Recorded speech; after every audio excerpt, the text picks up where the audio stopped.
Hello friends, हाय. अन्नपूर्णा किचनमध्ये आपलं मनापासून खूप खूप खूप स्वागत आहे. आजची रेसिपी आहे मसाले पापड. मी आज मसाले पापड बनवणार आहे. बघा, कांदा घेतलेला आहे, याला बारीक बारीक बारीक कापून घेणार आहे.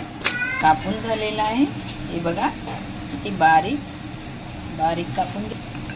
आता टमाटर कापून घ्यायचं. कापून झालेलं आहे, ते पण बारीक कापलेलं आहे. पापड घेतलेला आहे, एक कांदा बारीक कापून घेतलेला आहे, एक टमाटर आणि सेव घेतलेली आहे. चाट मसाला आहे. जेवढा पापड तळण एवढ्यानुसार तेल घालायचं. तेल गरम झालं का? तेल गरम झालेलं आहे. बघा, पापड काढलेला आहे. मस्त असं तेल झरू द्यायचं पूर्ण. पापड तळून झालेले आहे, त्यावरती कांदा घातलेला आहे, टमाटर घालत आहे. टमाटर घातलेला आहे. आता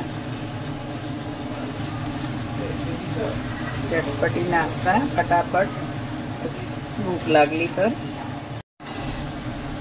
चाट मसाला घालत आहे, 1 चम्मच.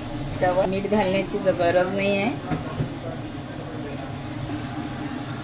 कोथिंबीर थोडी थोडी घालायची. हे बघा, थोडं लाल मिरची पावडर घालायचं, थोडं थोडं घालायचं. झटपट नाश्ता बनलेला आहे. माझ्या चॅनलला सबस्क्राईब करा, शेअर करा, लाईक करा आणि बेल आयकॉन दाबायला विसरू नका. धन्यवाद. थँक्यू.